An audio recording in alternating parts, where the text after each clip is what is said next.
we'll do the live thing first. Like,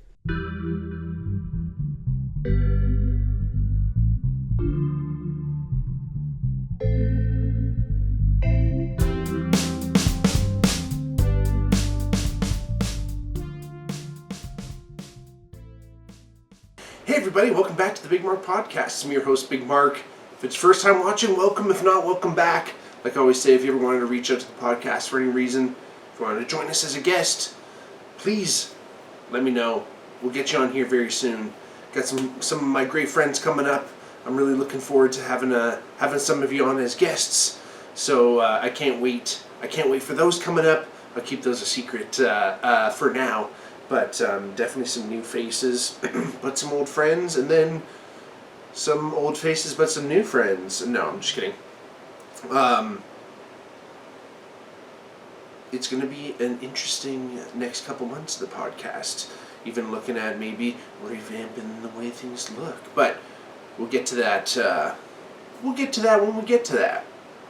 I'm excited to do another Bigmark Speaks episode today. If you haven't seen one of these before, I basically just get to kind of talk about whatever. It's a really open stream of consciousness. No topic, no real guiding light to even start things. We always seem to find our way though. So thanks for joining us here. I really appreciate it. You could be anywhere else in the world, but you're here tonight, and that's the best way you can support the podcast.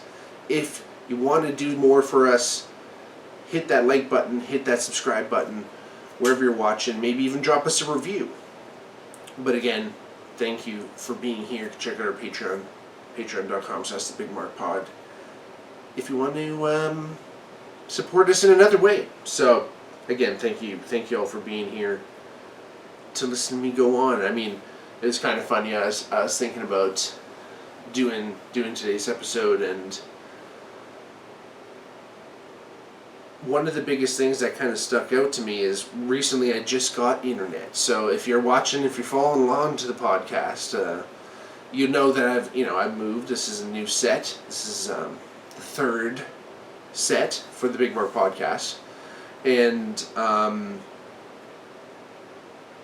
we're settled in. I'm pretty sure. I mean, I don't know. It's looking pretty good, I think. At least from my angle. But the long and short of it, I don't even know if I even really went into detail about what's been going on in here. But I live in an apartment. I live in the basement of a 4-story house. Like, there's 4 units in the house, including mine in the basement. You know, the main floor, second floor, third floor, and then myself. It's a completely new build. I'm the first one to live in the new part. It's been great so far. I did have neighbors directly upstairs for a little bit, but they've since left. Pretty sure it was a tiger cat, but maybe we'll go into that later as well. But things have been great. However, like many Hamilton, Ontario homes, there's been a lot of renovations probably in this place. Who knows how long this basement has been finished. This could have been the first time it's been finished. But the way the walls are set up is that they're very thick. I mean, they're about 23 inches thick. It's almost 2 feet thick, but they're not solid obviously all the way through. They're built out and, to accommodate the panel and, all the insulation and things like that. So, when I first moved in here, of course, I had internet already, and I was going to just bring it over. I had a good deal at the time. And now they sent, I'm not scared. It's fucking Kojiko, which is, in my opinion, a terrible service. I mean, I know other people use it and they have success. But it's a more local service. I don't know if it exists all over Ontario or all over Canada or wherever else it exists. But they really let me down with this one, because actually they were just knocked at my door and said, "Hey, we can give you a deal," and I should have known right then and there. I had a gut feeling. I was like, I don't know if this is a good idea. But it was a lot cheaper than what I was paying at the time, so I was happy about it.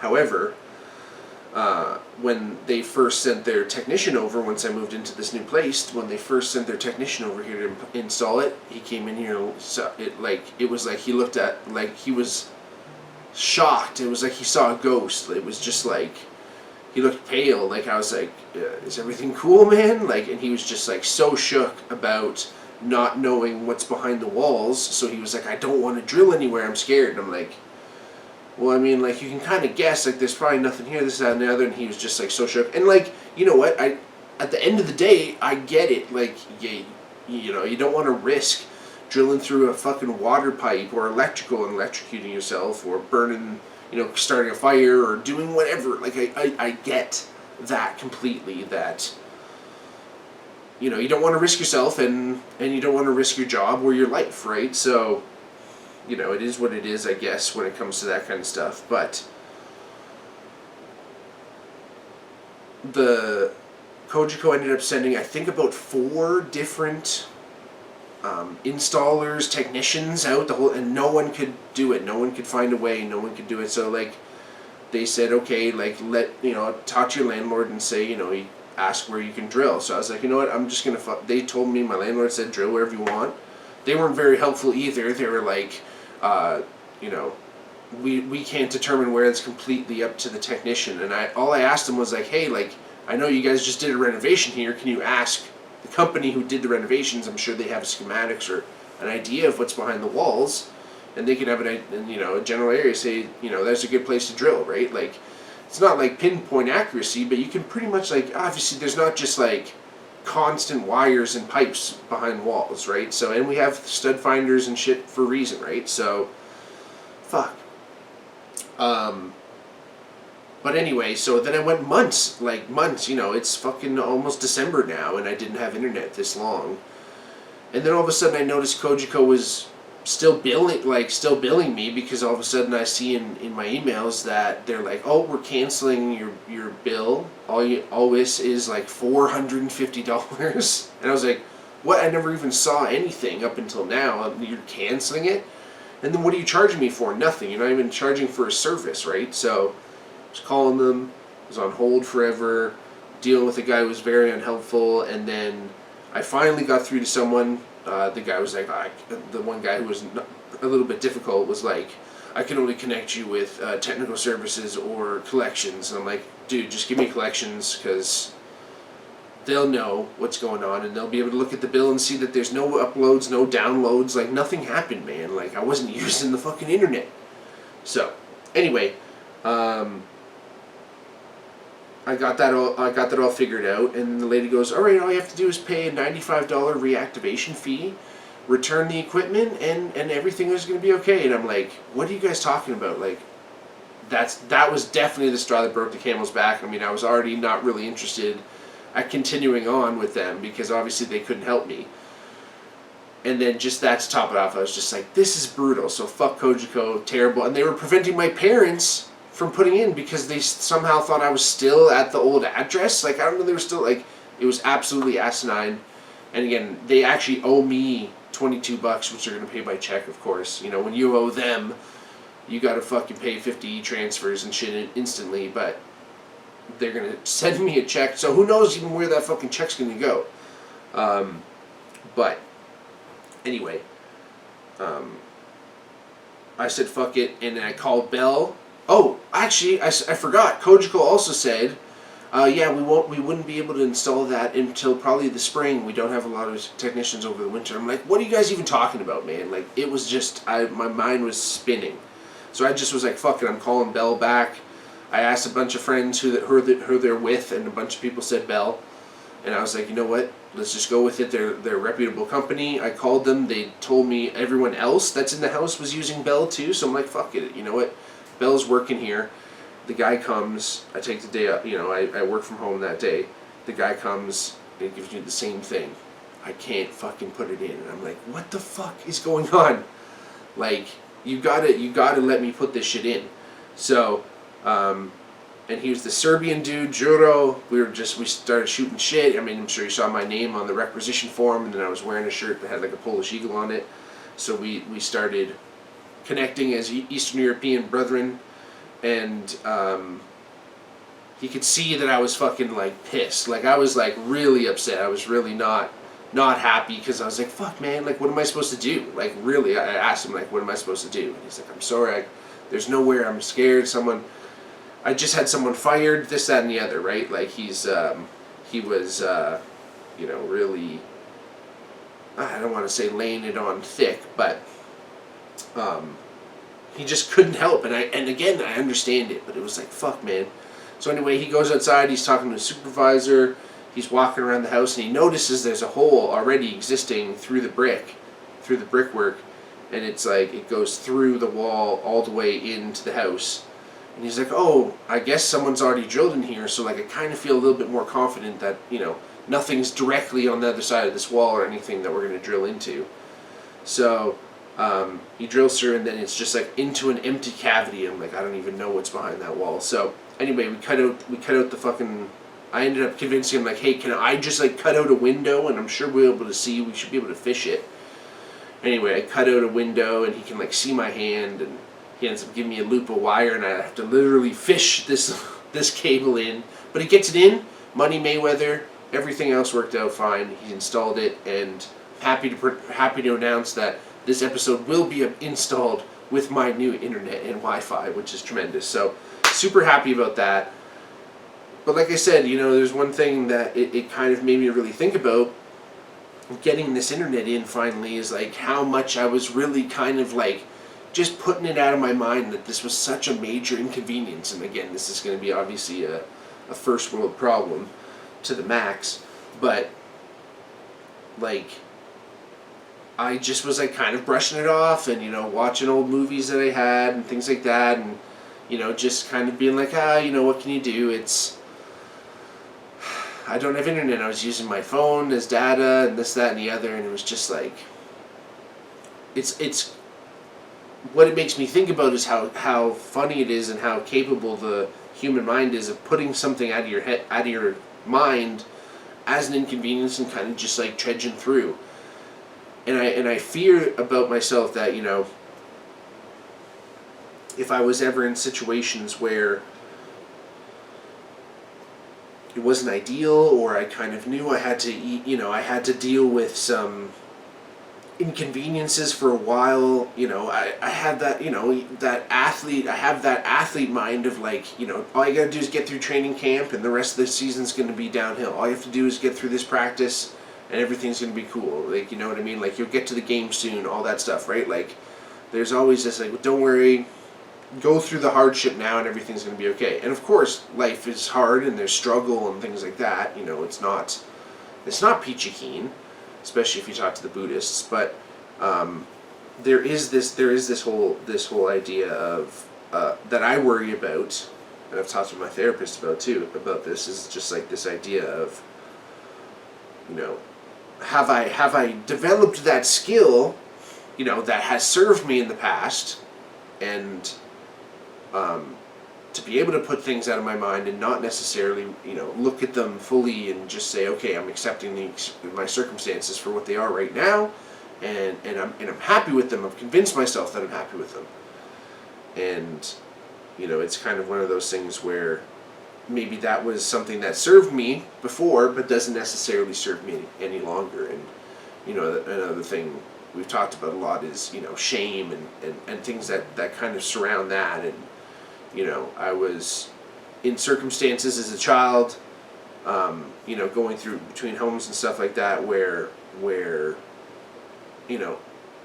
there were certain things that I wanted that I couldn't necessarily have, and it's not necessarily just physical things or material things, but just like stability and things like that, which I knew I couldn't necessarily have. And then again, just like life is dynamic, and a lot of things have happened. I've lost friends to mental illness. I've lost friends to violence, and self-harm, unfortunately, and it's tough to see in relationships over the years. It's tough to see, that thing of, are things truly like meant to last, right? So again, I've used the feeling of shame and feeling that, guilty about things or whatever it is to kind of convince myself that I don't need the things that I want. So that all mixed up again, like with this idea of not necessarily knowing, if the thing I'm just ignoring to trudge through and get to the next day,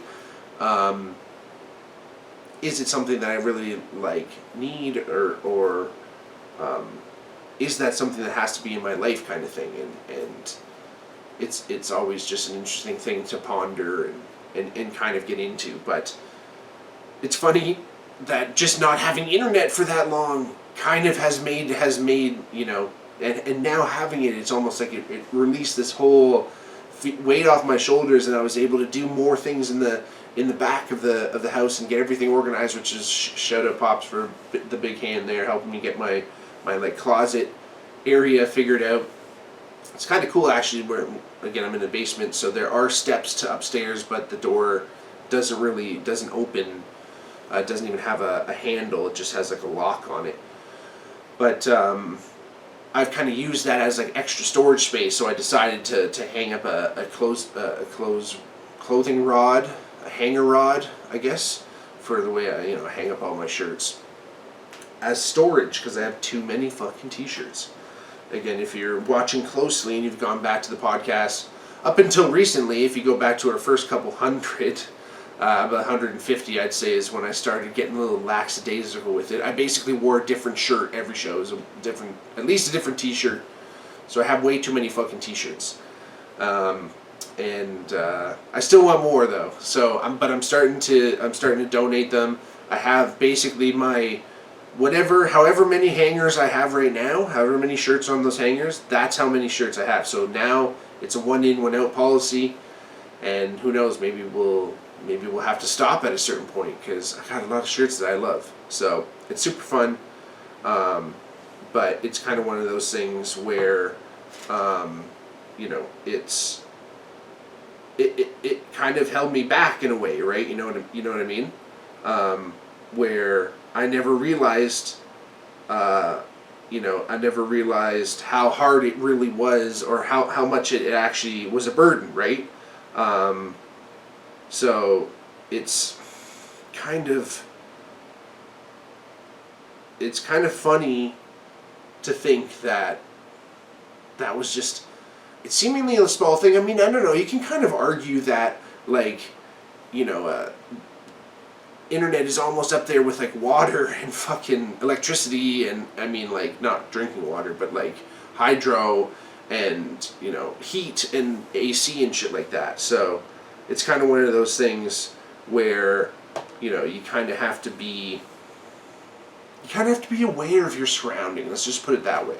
That's if there's one thing if there's one way we can look at everything, one thing we can take away from Bigmark Speaks today, I don't know, kind of, if let's just put a button on it, is that sometimes you have to look at things in life, from a different perspective. Sometimes you have to talk to your friends about it. Sometimes it's nice. I hope everyone can find a person or give themselves a reality check every once in a while and kind of say, hey, look, this is what's going on, And sometimes all it takes is to remove that, it's just like what were the fiddlesticks or whatever I guess it was called.